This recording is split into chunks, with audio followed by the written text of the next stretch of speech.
Yo, what's going on, Dragon Ballers? Welcome back to another episode of the strategy series. In today's video, we are going over how to counter the new SS4 Gogeta deck out of set 18. Now, I know a lot of people don't like when I talk about how to counter their decks. Trust me, guys, I get it. I'm a Gogeta player. I like playing this deck, but I think it is one of the more popular decks in the meta that a lot of people want to learn how to beat. So we're going to cover that in today's video. If you guys are new here, though, make sure to subscribe, hit that bell so you never miss a video, and of course, if you guys want to support the channel, there are tons of ways to do so down in the description.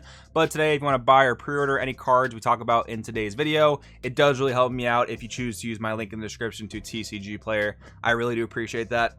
Anyways, let's jump right on into this. We always start talking about what the deck we aim to counter does. So of course we have the leader being a powerhouse in and of itself, comboing things in rest mode, playing guys for free, drawing cards, and then when you actually fuse into your Gogeta, you can just attack your opponent's entire board they can't combo out of. Then of course we have the preparing to brawl guys, which just help Gogeta amass a huge hand, because not only when you play them do you draw a card, you also draw a card when you combo them. So you're super heavily incentivized to create Z energy, and then by the time you're on like turn 3, you can play something like Rush Attack SSB Vegeta with its full condition met of having the excess amount of Z energy to make it a 10k double strike barrier. So you're getting the first attack with it at 20k basically, then attacking with it again for 30k double strike barrier by the time you combo the card from the drop area. So that's more of the deck's like low to the ground strategy. And then of course you have the big guy himself, SS4 Gogeta Triumphant together.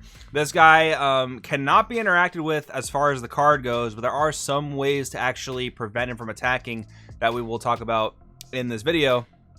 And the final thing I want to make you guys aware of is just how powerful this unison is. I mean, I don't think I'm really opening anyone's eyes to how strong this unison is, but you do want to be very, very aware of the fact that they can play Broly Crown for free off of this unison. And that's going to be more relevant if you're playing a blue deck. You really want to be aware of that. And there is something you can do against that we'll talk about in a second. But one thing I want to talk about just strategy-wise against Gogeta is that they're very reliant on the combo step in the early turns of the game, because their Unawakened side filters cards, the top 3 cards of their deck, when they combo. So if you are either playing a deck that does not have to attack early on in the game, like for example Kid Goku Reboot, which does not have to attack to draw cards in the first couple turns, or something like maybe Hachiak, something more control oriented, that can be really, really good against SS4 Gogeta, because you're denying them that combo step that they need to generate that Goku and Vegeta Z energy that they need to awaken. So that's one point there. But besides that, again, be very aware that they can play Broly Crown for free off of their Gogeta unison. Now let's talk about some of the ways that we can actually prevent the 8-drop Gogeta from attacking you. And this kind of goes off of what we were talking about with Broly Crown. So the blue matchup is going to be the most prevalent when it comes to Broly Crown, right? So when they activate a skill that would play Broly Crown, obviously you don't know they're going to play Broly Crown, but there's a pretty good opportunity that they're going to play Broly Crown if you're, leaving 3 energy open in SS3 or Gamma or something. So in window 1, you can use a counterplay like God Sealing or Android 18 if you're playing Gamma. You have to do that in window 1 because it alters how a card gets played. But if you choose not to do either of those things, in window 2, you can use Dirty Burst. And if the activation of Dirty Burst gets you down to 1 energy, Broly Crown no longer works. It doesn't recognize your opponent as having 2 or more energy by the time the auto resolves. So you can do that and you're still locking them out of attacking with battle cards that are 7 or higher. So that is a strategy you can use, but I will say if it's a good Gogeta player you're up against, if you do that, now they're just going to go more like low to the ground Weenie Rush, because they haven't committed any of their energy to any plays yet. So you can Dirty Burst in response to the Broly Crown. It'll protect your hand and it'll prevent them from attacking with big guys, but you have to have something that equips yourself to deal with their 20k attackers and their Z battle cards and stuff like that. Going on to the yellow matchup, Vegeta Unison of Fury, the -1 here. Kind of the same as Dirty Burst. Your opponent can't attack with battle cards that have a greater energy cost than their current energy pool. So that can be okay. Another point I will say to this is that Gogeta is really good at clearing unisons, especially ones like Vegeta who don't truly gain markers. But I think if you can play this on a turn 3 where Gogeta is going into their turn 4, if you can protect this with a Riposte or maybe a Forbidden Power, some sort of like turn-ending Floodgate or turn-limiting Floodgate, and you can make this thing live, maybe you have blockers on the board, again, like the Kid Goku Reboot matchup, that can be a pretty decent situation. And then there's a card that all colors can play, all decks for the most part can play, and that is Shin Noble Supremacy. When you play him, you draw a card. If you have 3 or less energy, when you play this card, activate the skill, your opponent can't attack with battle cards with energy costs of 7 or more until the start of your next main phase. So it's basically a generic Dirty Burst that costs 1, which is great. Only problem is, for some decks, it's off color, and you have to be going second, or I guess technically stop charging at 3.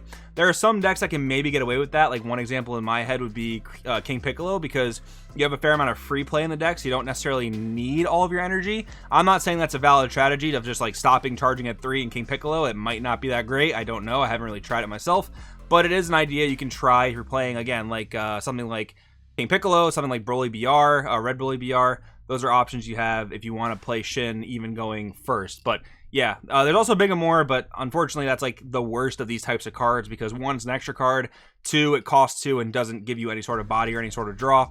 So there is also that option as well. Red doesn't really have anything that stops Gogeta from attacking you, but you can play Shin unless you're playing Red Sin Shenron, because that can only play red battle cards. Unfortunately cannot play a mono black battle card. But anyways, moving along, we have some good counterattacks against the deck. So Release from Evil is good in a couple ways. One, it can be good against their leader, because it can prevent their Gogeta from attacking your board, and it can also prevent them from comboing Mono Red Saiyans in rest mode. There are some situations where that can be relevant, but it would kind of require your opponent to attack in an improper sequence, so maybe it's not that great there. But Release from Evil is actually still really good against the Rush Attack SSB Vegeta, so that's an option there.